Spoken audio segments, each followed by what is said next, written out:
¿Qué tal? Muy buenas tardes, bienvenidos a una emisión más de En Contexto, abriendo la conversación en Michoacán. Vamos a estar conversando sobre estas relaciones complejas que se han generado a partir de esta decisión de los Estados Unidos de llevarse al presidente Nicolás Maduro a enjuiciarlo allá en Nueva York, allá en los Estados Unidos. Esta relación que ha mantenido México con Venezuela y que ha generado preocupación por algunos y el propio gobierno ha explicado por qué mantiene relaciones con un país que ha sido señalado de forma reiterada por organismos internacionales, pero quién mejor que nos ayude a entender esta complejidad de las relaciones exteriores que tiene México con este país sudamericano que Desi Gutiérrez. Ella es licenciada en Relaciones Internacionales con especialidad en estudios multiculturales. Está enfocada en consultoría política, activismo social y creación de contenido informativo. Y nos va a ayudar justamente a entender este tema complejo, el contexto Venezuela y México ante el Tratado de Libre Comercio, las presiones que le ponen a México en la revisión del TEMEC. Desi, muchas gracias por tomarnos esta comunicación, esta llamada, para ayudarnos a entender este tema. ¿Cómo le podemos entrar a un tema como estos si lo pones en contexto? ¿Por qué la relación México y Venezuela le mete presión a México ante la revisión del TEMEC con los Estados Unidos y Canadá? Hola Mario, mucho gusto. Muchas gracias por invitarme y estar aquí con tu audiencia. La verdad es que creo que son temas de relevancia no solamente para quien le gusta la política, ya esto influye en las vidas directas de cualquier persona, no importa qué profesión tengas. Ya hoy más que nunca creo que la política internacional y las decisiones que está tomando el presidente Donald Trump están cambiando, ¿no?, lo que es el esquema global. No solamente porque lo sucedido con Venezuela interrumpe directamente la normativa internacional en el derecho y la soberanía de los pueblos y sobre todo la autodeterminación de un territorio que, nos guste o no la dictadura de Maduro o el perfil de este personaje, como lo mencionas, ¿no? Lo que sucedió en materia internacional fue un secuestro, ¿no? A través de un ataque militarizado en lo que hasta el momento era una nación independiente. Entonces, esta decisión que toma la administración trumpista de avanzar en Venezuela, la justificaron a través de decir que estaban priorizando la seguridad nacional de Estados Unidos. Y es que entendemos que históricamente Estados Unidos usa este concepto, ¿no?, para defender más allá de su territorio. Porque creo que lo que es importante, y como internacionalistas es claro que se les digamos a la gente, a veces en materia de gran potencia o de países que son mucho más influenciados, que tienen más influencia en el mundo, su seguridad nacional se extiende a otros territorios como si fueran contención de un rival enemigo, ¿no? Y es ahí donde, por ejemplo, sí, el petróleo en materia venezolana es importante y Donald Trump lo ha hecho muy enfático de era nuestro petróleo, lo queremos recuperar. Maduro no dejó que negociáramos con él, que Maduro no era como alguien confiable, que mientras a ellos les decía una cosa, tenía gente iraní o recientemente de hecho la última reunión con Maduro fue un grupo de inversores chinos, ¿no? Uh-huh. Entonces eso, entendamos en el contexto, es importante para saber que Estados Unidos decía, a ver, a mí no me vas a hacer juegos, si vas a negociar conmigo, negocias. Y entendemos que en esa parte de la negociación querían alinear a Maduro en esta estrategia de seguridad nacional que hoy tienen más que nunca, de la protección y casi administración completa del hemisferio. Uh-huh. Y en hemisferio a nivel continente América, ¿no? En esta doctrina que antes era Monroe y ahora le dicen Donroe. Uh-huh. Entonces, bajo este contexto, Trump decía, alineo a Maduro, lo hago parte de mi colección de juguetes y entonces me atiende, ¿no? Y me da lo que yo quiero. Maduro al parecer no cede o cede de manera parcial o medio engañosa, y entonces proceden a atacarlo, y es lo que la gente luego decía, si van a desmantelar el régimen y realmente todo esto es por democracia y libertad, pues entonces quitas a las cabezas de un régimen que lleva instaurado hace más de 13 años. El problema fue que nada más quitaron a Maduro. O sea, quitaron a la persona con la que no confiaban, con la que no podían negociar, y dejaron a otros que si estaban dispuestos a cooperar con los intereses de Estados Unidos, pues entonces bienvenidos, dame lo que necesito. Esto que mencionas, Desi, es muy importante porque, pues más allá de los argumentos que se han puesto sobre la mesa, hemos visto que hay dos posturas, ¿no? Quienes están a favor de esta decisión con argumentos que no tienen relación con el derecho internacional y quienes están en contra de ello por motivos más bien ideológicos de cercanía no sé, identificación con el régimen de Maduro. Pero estamos hablando de derecho internacional y en el derecho internacional los Estados Unidos no tenían, pues esto justamente, el derecho de haber violado la soberanía de un país, en este caso Venezuela, de haber ingresado a él con pues elementos del ejército, traerlo y presentarlo en una corte allá en los Estados Unidos. Es decir, más allá de si estás a favor o en contra del régimen, me parece que Estados Unidos viola todo el derecho internacional y esto genera preocupación obviamente en la comunidad por lo que pueda implicar para otros países. Incluso ya ha anunciado su interés por las buenas o por las malas, de allegarse de Groenlandia, por ejemplo, lo que está generando además ya tensiones no solamente con Dinamarca, sino con toda la OTAN a la que pertenece este país europeo. Entonces, esta es una parte importante, pero al mismo tiempo, de lo que generó con Venezuela, ¿por qué le mete presión, Desi, esto que pasó con Venezuela a México, más allá de las amenazas que ha hecho el presidente de los Estados Unidos y a alguno de sus personajes más cercanos allí en su administración, más allá de decir de que estaban preparando una incursión terrestre para capturar alguna de las cabecillas de los grupos criminales que operan aquí en México, más allá de estas declaraciones que han dicho que en México gobierna el crimen organizado y no la presidenta Claudia Sheinbaum?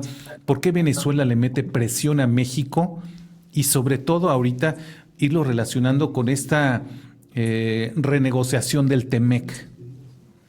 Sí, lo dices muy bien. La verdad es que ahorita el derecho internacional y bajo las declaraciones que hizo Donald Trump recientemente, en donde se le preguntó explícito si habría alguien o el derecho internacional le puede suponer un límite a las decisiones que tiene, y él dijo que no, que el límite es su propia moral y su propia mente, y que solamente él se puede poner un alto, ¿no? Entonces, pues ya basándonos en eso, vemos que Groenlandia y los intereses europeos están súper comprometidos y la desconfianza crece no solo a nivel global, sino también a nivel latinoamericano.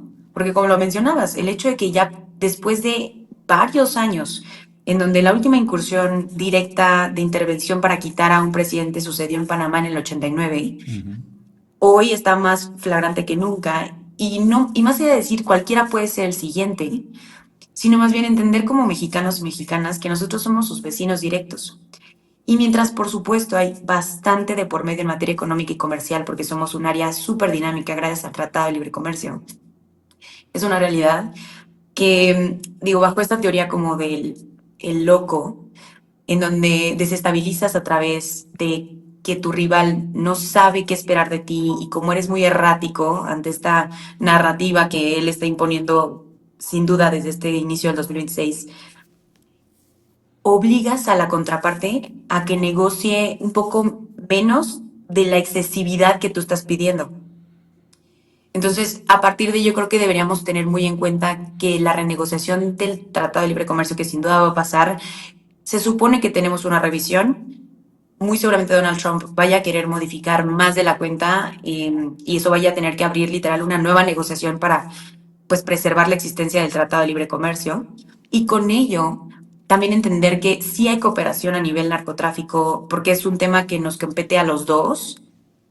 La realidad es que México sí tiene que cuidar muchísimo el brindar resultados, porque yendo a lo mismo de Venezuela. Literal, Trump decidió quitar a Maduro porque no era un personaje que pudiera confiar en que le diera resultados y atendiera sus intereses. Aquí el gobierno mexicano tiene que entender que tal vez ese va a ser el modus operandi a nivel Latinoamérica porque cree que es su hemisferio y lo defiende como parte o extensión territorial de ellos. Entonces, sí, dicen que va a avanzar en tierra. Yo no creo que hay que pensar en un tema de tropas así, sino más bien que vaya a uno, influir mucho más en las decisiones de en materia de seguridad que se hagan aquí adentro, qué cosa que ya está pasando. Harfuch tiene un equipo que se reúne periódicamente con Estados Unidos, pero también recordemos que Estados Unidos ya lleva varios años haciendo operaciones en tierra por su cuenta cuando llegaba a apresar o cuando mandaron por avión a personajes de, bueno, liderazgos del narcotráfico, ¿no? Te voy a Y, interrumpir un segundito, Desi, porque voy a hacer una pausa y ahorita me gustaría ah, ahondar en este punto que estás tocando, porque fue un antecedente importantísimo previo a lo de Nicolás Maduro. Voy a la pausa y vuelvo. Regresamos aquí en Contexto, abriendo la conversación en Michoacán. Estamos conversando con Desi Gutiérrez.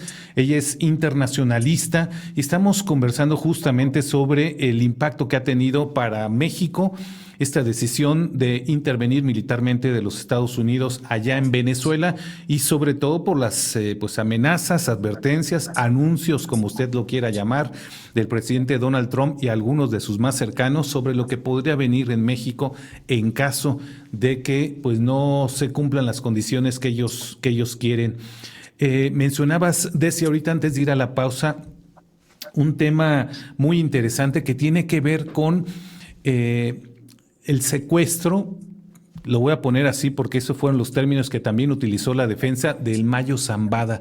Cuando sacan al Mayo Zambada de México y lo presentan en Estados Unidos, a partir de ahí lo apresan y bueno, ahorita está siendo juzgado allá en los Estados Unidos por lo que ya sabemos, por el tema del narcotráfico. México y la propia defensa del Mayo Zambada dijo pues que esto había sido un secuestro prácticamente, ¿no? Eso no le interesa a los Estados Unidos porque ellos pues tienen sus leyes y se apegan a ellas. El derecho internacional, y ahorita tú nos lo explicarás mejor, el derecho internacional a los norteamericanos pues es otra cosa distinta que para el resto de las naciones del mundo. Allí en Estados Unidos hay una doctrina denominada Ken Frisbee que habla de que pues cualquier persona que está siendo requerida por una corte en los Estados Unidos, sin importar cómo haya sido, ha llegado al país, estando en los Estados Unidos, ellos lo van a juzgar. Y este antecedente de lo que fue el caso de el Mayo Zambada se replica en una magnitud distinta, obviamente, en el caso de Nicolás Maduro. Es decir, ellos van, sacan a Maduro de Venezuela, a él y a su esposa, y la presentan en una corte allá en los Estados Unidos. Y bueno, finalmente está siendo juzgado porque para la doctrina norteamericana, no importa cómo haya llegado a los Estados Unidos, finalmente era una persona que estaba siendo solicitada por la justicia. Y bueno, finalmente los otros casos tienen que ver mucho con estas decisiones que ha tomado el presidente Donald Trump para modificar la presión que tiene con México para el combate al crimen organizado. Y te preguntaría, a partir de lo que estás comentando, estos avisos que hizo Estados Unidos con México, la detención, por ejemplo, del Mayo Zambada, la entrega de pues casi un centenar de criminales que estaban purgando condenas o estaban siendo juzgados en México, parece que no tiene muy satisfecho al presidente Donald Trump y ha amenazado con acciones pues más contundentes en el combate al crimen organizado.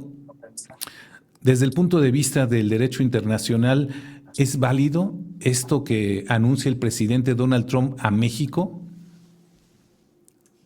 pues evidentemente el derecho internacional, como lo mencionabas, Mario, a nivel histórico ha tenido muchas fallas estructurales para contener de manera equitativa a todas las naciones. Razones por las cuales Estados Unidos también se ha pasado múltiples veces las normativas de derecho internacional, que fue parte del fundador ejemplar para ponerlas, para aplicación dentro de sus acciones, ¿no? O sea, en el mundo. O sea, varias invasiones nos recuerdan, ¿no? Intervenciones directas. Y es así donde, por ejemplo, entendemos que la cooperación, sobre todo en materia de narcotráfico, ha sucedido en Colombia, ha sucedido en México, y ha habido, sí, mucho entrelazo de temas de inteligencia con la CIA, con la DEA, pero de unos años para acá hubo una ruptura importante, sobre todo también a partir de el caso de Cienfuegos, por ejemplo, Ujú. en donde México comete tal vez un tanto el error de asumir que lo que ellos habían investigado no era certero o no tenía validez a nivel jurídica para encerrar a un personaje que tenía acusaciones fuertes debido a ello. Entonces, desde ahí se deteriora mucho más la relación México-Estados Unidos en cuanto al narcotráfico. Y también, por supuesto, México desde hace muchos años estaba alegando a Estados Unidos que por favor parara el tráfico de armas, que también afecta, ¿no? Y beneficia a los cárteles. Es ahí donde sucede posteriormente lo del Mayo Zambada. Entonces, eso nos da una apertura de decir, Estados Unidos ya tiene la inconsciencia que México de repente como que no va a andar cooperando, situación por la cual Trump asume que quienes lideran son los cárteles porque pareciera que hay un interés o una agenda prioritaria a ciertos grupos, y entonces hace estas declaraciones de manera burda, mucho más escandalosas, para sentar rápido a Juan Ramón de la Fuente, a Harfuch, y dense cuenta, la realidad es que él siempre saca una declaración de voy a poner aranceles, o voy a ir por tierra, o no me gusta esto del cártel, o no me gusta esto de la presidenta, y ellos no buscan la negociación. Esas declaraciones obligan al país que se está viendo inmerso en convocar la reunión. ¿Y eso qué significa? Que el país que convoca la reunión ya trae de por sí o consigo una estrategia para plantear y calmar a esta persona, sin que explícitamente te diga qué es lo que necesita. Y esto te digo, atiende a la teoría de cómo tratas a un loco, cómo tratas a alguien que es impredecible. Bueno, pues intento darle tantito más de la cuenta, pero no la apertura para que me lleguen con tanques. O le doy tantito la apertura le doy tantos presos, ¿no? Que a él le interesan, para que entonces me quite los aranceles. O si quiere ponerme aranceles, pero al final él necesita algo en materia de inmigración, pues ahí le meto, ¿no? Como el ceder de este lado para que él no haga esto. Y esa va a ser la balanza con la que vamos a tener que trabajar Estados Unidos y México, porque no es algo que solo ya vimos el año pasado, sino que es algo que está dispuesto a hacer toda su administración.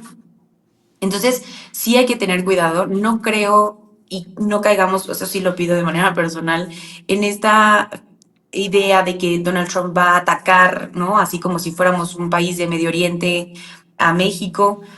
Sobre todo, por ejemplo, a nivel de escala, en donde haya muchísimas decesos civiles, ¿no? Entendamos que somos también, y no me gusta el término, su patio trasero, ¿no? Somos su jardín de allá al ladito. Y tampoco la administración trumpista es ilusa de pensar que si incendias tu jardín, no se te va a incendiar la puerta de entrada, ¿no? O sea, no puede haber una desestabilización tan grande que al final les termine afectando a ellos, porque ellos están en una estrategia de querer crecer, de volver a ser grandes otra vez, conteniendo directamente a China, que es su competidor, rival económico, comercial brutal, y es ahí donde nosotros entramos. Por eso Sheinbaum y el gobierno de México el año pasado impuso aranceles a China, cuando pues tendríamos o podríamos tener una relación mucho más estrecha con un competidor que propone, pero estando tan cerca de Estados Unidos, es ahí donde nos usan y nos van a seguir usando como cerco estratégico.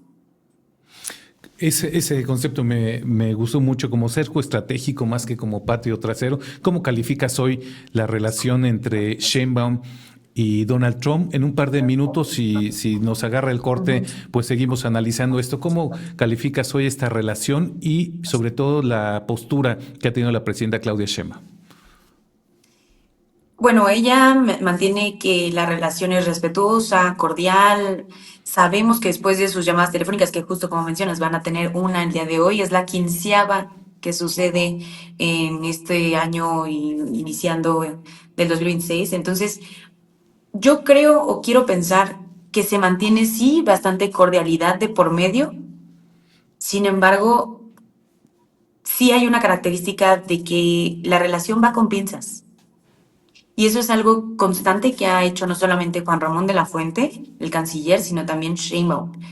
Al hablar, al tener conversaciones, negociaciones, cuando viene Kristi Noem, cuando vino Marco Rubio, todas las declaraciones y palabras que utiliza en materia de política exterior con ellos en México es demasiado precisa, demasiado cuidada para no caer en algo que se preste a la ambigüedad de interpretación.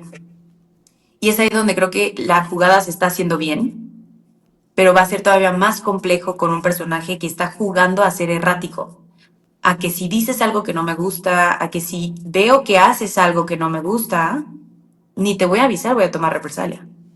Entonces, ahí creo Sheinbaum, si bien le funcionó muy bien el año pasado porque bajó el balón cada vez que nos quisieron poner aranceles de más del 25%, este año, sobre todo con la renegociación del TEMEC, pues va a estar difícil porque va a estar en la mesa el tema del narco, el tema de la migración, el tema de los recursos naturales, el tema de las alianzas que México quiera hacer como país independiente en el mundo entero y también, ¿no?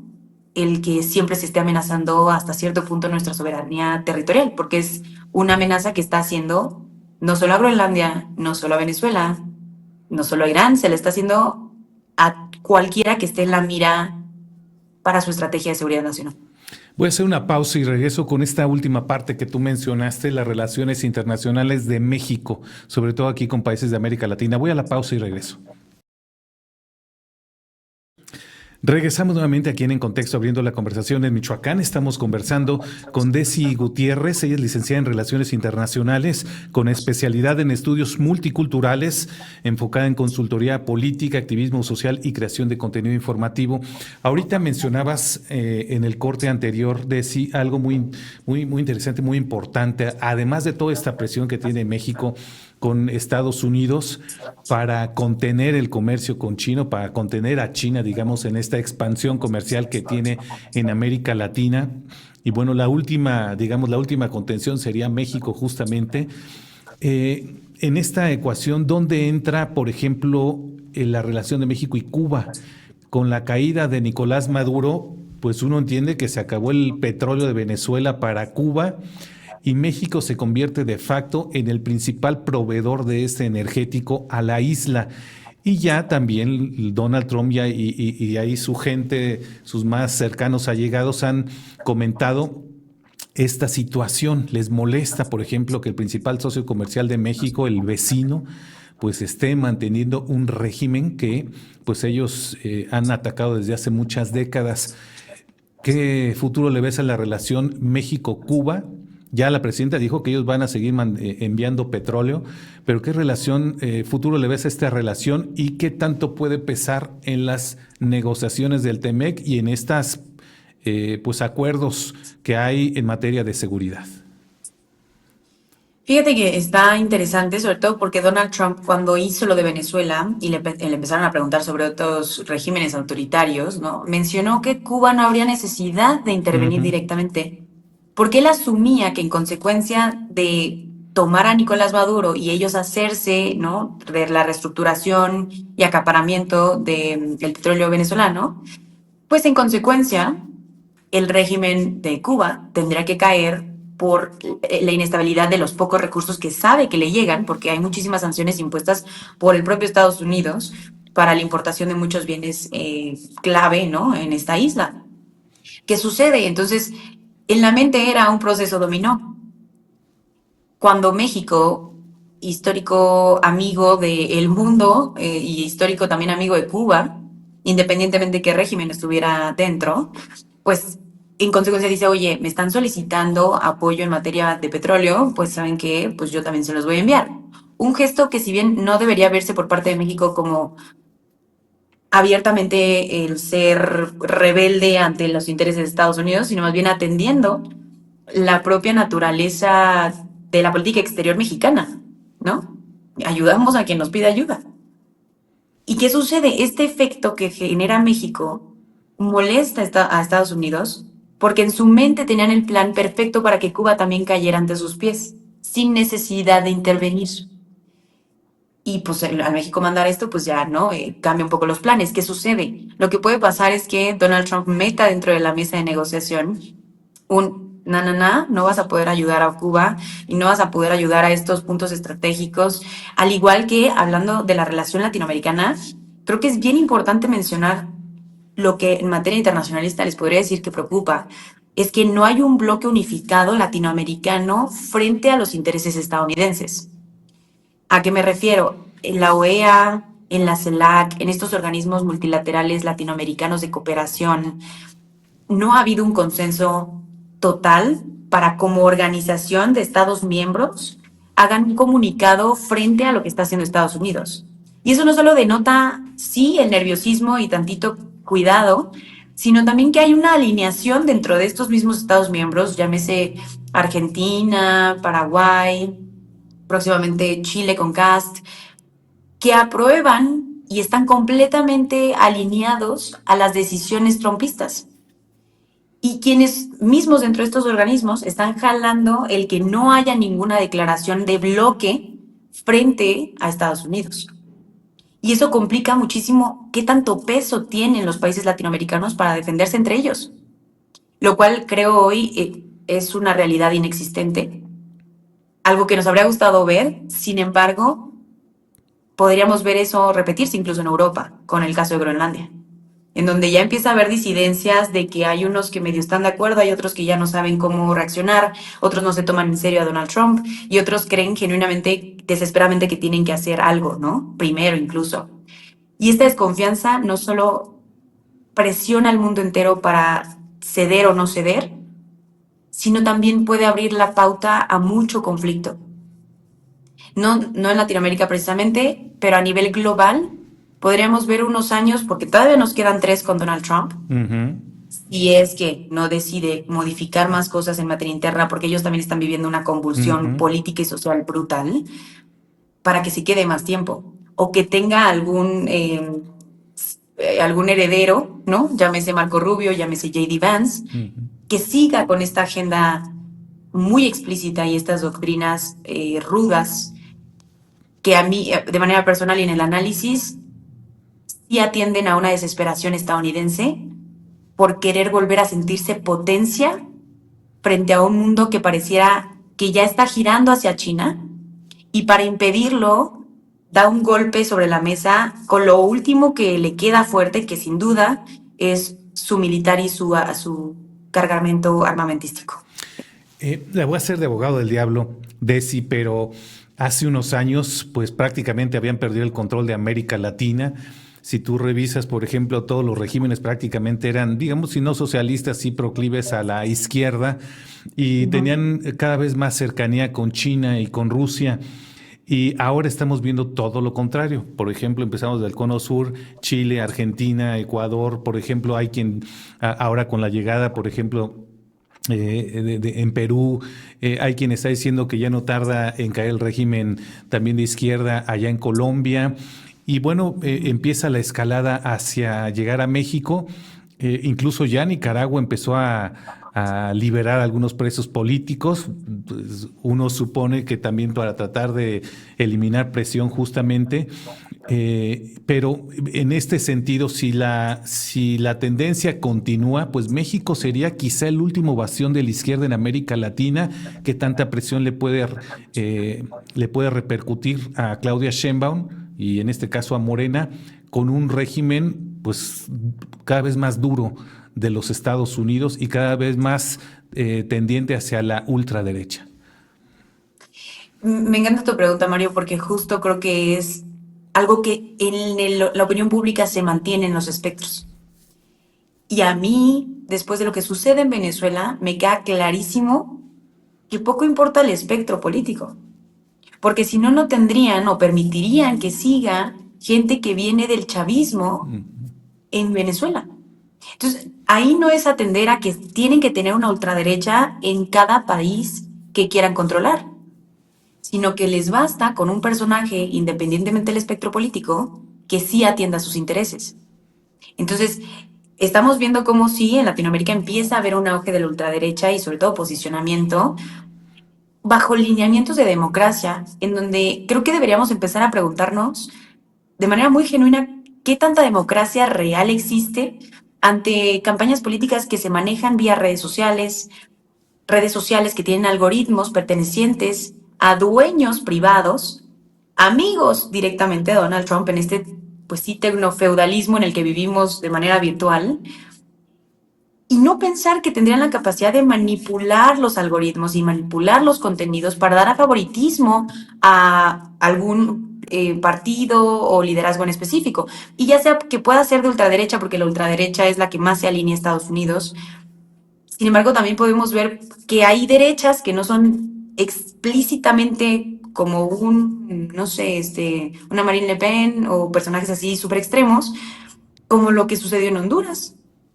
Asfura no era ni tan de derecha, pero una vez que logró como que ser el favorito de Donald Trump, se buscó hasta el imposible en la declaración trumpista para lograr darle favoritismo, al punto en donde sacaron de la cárcel al Ujú, expresidente, ¿no? Que ujú. estaba, o sea, tenía 41 años de prisión dictados por temas de narcotráfico. Entonces ahí creo que ya hay que desdibujar el tema de que haya favoritismos por espectro político, sino más bien considerar que hay espectros políticos que caen directo dentro del favoritismo de Estados Unidos. Y eso va a pasar en Europa. Dentro de la estrategia nacional ya se dictó abiertamente por parte de Estados Unidos que van a financiar y van a apoyar democráticamente a los partidos de extrema derecha para cambiar los liderazgos en Europa y que se alineen a Estados Unidos también. Entonces, viniendo, sabiendo que se vienen varias elecciones aquí en Latinoamérica, creo que la parte más puntual sería preguntarnos cómo vamos a blindar nuestra democracia para que siga siendo, por así decirlo, nuestra. Voy a hacer una pausa, una última pausa, y regresamos para empezar a cerrar y generar algunas conclusiones sobre este tema, sobre esta decisión de Estados Unidos de intervenir Venezuela y qué tanto le impacta a México, sobre todo ya con miras a la renegociación del Tratado de Libre Comercio. Voy a una última pausa y volvemos. Regresamos en esta última parte. Estamos conversando con Desi Gutiérrez. Ella es licenciada en Relaciones Internacionales con especialidad en estudios multiculturales, enfocada en consultoría política, activismo social y creación de contenido informativo. Tú mencionas algo importantísimo ahorita en el corte anterior, Desi. Pedirte a ver si en un futuro tenemos oportunidad también de analizarlo, porque me parece que requiere un análisis muy profundo y que tiene que ver con la pérdida de soberanía en materia de comunicación. La presidenta Claudia Sheinbaum se ha referido mucho a la defensa de la soberanía, pero una soberanía muy limitada, digámoslo así, porque, bueno, finalmente México ha perdido soberanía en materia de comunicación. Los dueños de estos grandes medios de comunicación, de redes sociales y de Internet, son extranjeros y desde allá se están dictando las políticas que están impactando incluso en los procesos electorales, ¿no? Y parece que México no ha hecho absolutamente nada al respecto. Un tema que me parece fundamental, sobre todo después de lo que se ha demostrado de la injerencia de estas empresas de telecomunicaciones en los procesos electorales y en la gobernanza de estos países. Para comenzar a cerrar, Desi, me gustaría preguntarte, ¿qué futuro le ves entonces a las relaciones entre México y Estados Unidos con todo esto que hemos platicado? ¿Ves que se puedan empezar a tensar las relaciones o vamos a seguir viendo lo que hemos visto a lo largo de todo este año, es decir, presiones de Donald Trump a través de todos estos métodos, como tú dices, de hacerse loco, pero bueno, finalmente metiéndole presión y llegando a acuerdos? ¿O tú crees que sí Estados Unidos esté dispuesta a dar un paso más, pues para tratar eh, en temas de seguridad, tratar de fortalecer sus políticas, no solamente antimigrantes, sino pues de combate a la criminalidad? Pues mira, en materia de política exterior mexicana, el eje con Estados Unidos es no solo vital, sino pues indispensable inaudible. O sea, la relación que existe México-Estados Unidos ya está tan entrelazada que, digo, esto se estudia muchísimo en las relaciones internacionales, es como, es nuestro pecado, ¿no? O sea, es como lo que tenemos que cargar el uno y el otro, nos guste o no. Entonces, a partir de esa idea, ¿no? Pues México y Estados Unidos no pueden nada más decir un día, sabes que ya no te hablo y tenemos un conflicto abierto, porque no le conviene a ninguno de los dos por la inestabilidad que generaría, por los intereses que hay de por medio y también por la situación tan vital que forma México para muchos procedimientos económicos y comerciales y hasta políticos de Estados Unidos. Digo, hay varios temas que ya mencionamos que compartimos, pero sí creo que a nivel México, Estados Unidos va a jugar siempre con la idea de dar un paso más, porque la está usando y la va a seguir usando sabiendo que con eso tiene al mundo como en un hilo. Entonces, sí creo que Estados Unidos siempre va a poner sobre la mesa cuidado que te invado, cuidado que te voy a mandar tropas, cuidado que, no porque realmente lo quiera o vaya a hacer, sino porque a través de esa amenaza vaya a lograr algo que sí quiere pedirte, pero que sabe que si te pides de manera directa, pues no, o sea, como cuando tú y yo negociemos, ¿no? A ver, oye, yo quiero no sé, en un esquema normal dices, oye, quiero pedirte 20,000 pesos y sé que tú me vas a negociar 18 o 15, ¿no? Pero acá la estrategia es al revés, está apuntando a que yo te voy a pedir 1,000,000 de pesos, Mario, sabiendo que no me los vas a dar, ni siquiera los necesito. Pero bajo esa amenaza tan grande, tú me vas a ceder incluso algo que yo creí que jamás me ibas a dar, no sé, 500,000. Y yo nomás quería 20, o yo nomás quería 50. O Eso sea, lo vemos aquí en las negociaciones de los sindicatos de ese, así que le sabemos aquí en México esos temas, ¿no? Que pides el 100% de aumento para que quede en el 10 o en el 15, pero bueno. Oye, preguntarte, ¿ya iniciaron también las negociaciones, bueno, digamos las pláticas para la renegociación del TEMEC? Algo que le ha interesado muchísimo a Donald Trump desde el inicio de su administración y está previsto que para verano pudiera tomarse una decisión final. Es decir, ya le va a tocar a Donald Trump. Después del TEMEC ya vendrán las elecciones en Estados Unidos y quién sabe qué es lo que vaya a pasar. Pero bueno, cuando menos a Donald Trump le va a tocar esta renegociación del TEMEC. ¿Qué futuro le ves a esta negociación? ¿Ves algún cambio importante? pues yo creo que va a estar reñido. A ver, si bien recordemos, o sea, Donald Trump fue el primero que mató el Telecán y pidió que se cambiara por completo el tratado, cuando al principio también estaba diciendo que nada más no le gustaba y a la mera hora fue un tema bastante complejo para México. Eran mesas de negociación muy complejas, ir y venir, estira y afloja, en donde luego se sacó por un momento a Canadá y luego quería nada más hablar con Canadá y sacarnos de la jugada. O sea, hubo muchísimo tema pues de fricción, diría yo, en materia comercial y que por supuesto se vio resentida la economía mexicana e incluso varias veces la economía en varios factores estadounidenses. Y en ese entonces a Donald Trump, con todo y personajes republicanos mucho más centrados y prudentes que lo contenían, hubo ahí varios roces. Creo que no sería de no esperar, sino creo que es algo que va a pasar en la renegociación de este TEMEC. No solo va a haber roces, sino también va a haber mucha amenaza. Porque los republicanos que ahora rodean a Donald Trump son súper extremistas y son de esta idea de irse a lo que más necesitas sin ningún tapujo, ya no maquillan ni siquiera su discurso. Y es de donde México tiene que ser muy astuto en entender que están pidiendo lo que quieren, no asumir que entendemos lo que quieren. Y a partir de ahí, creo que este tratado lo que más va a caracterizarlo va a ser la contención y aislamiento de México, de Rusia y China y todo aquello que esté muy ligado a China hoy, como puede ser lo que es el sudeste asiático y también incluso lugares como, bueno, los Astán, ¿no? Kazajistán, etcétera, que ya tienen vinculación con China fuertísima. Y la idea va a ser que con este tratado nos anclen a no acercarnos a China, cosa que ya había pasado en el TEMEC. En el TEMEC hay una cláusula en donde explícitamente México, pues en grandes modos, de manera resumida, no podemos tener un tratado de libre comercio directo con China. Inclusive sabiendo que tenemos un tratado de libre comercio allá por el Pacífico, y donde se estaba planteando que se metiera a China, ahí México no podía participar porque en automático poníamos en juicio o en peligro el TEMEC, porque la cláusula lo estipula.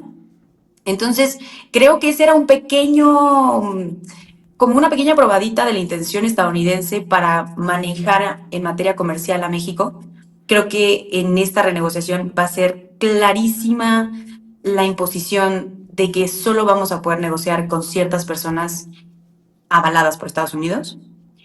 Y ahí hay que ser muy congruentes, creo yo, el gobierno de México, no solamente porque aquí se va a decir mil y un cosas en materia de la opinión pública, sino porque tenemos que entender hacia dónde va el mundo, dónde está el beneficio comercial, qué tenemos nosotros también en materia económica para buscar crecer y si esa respuesta existe en Asia. y no ser tan dadivosos en el tema de sí ceder por completo con Estados Unidos cuando por las medidas que está tomando y sobre todo esta manera errática de querer volver a tener y ser una potencia mundial, nos está llevando de calle y nos quiera llevar con ellos.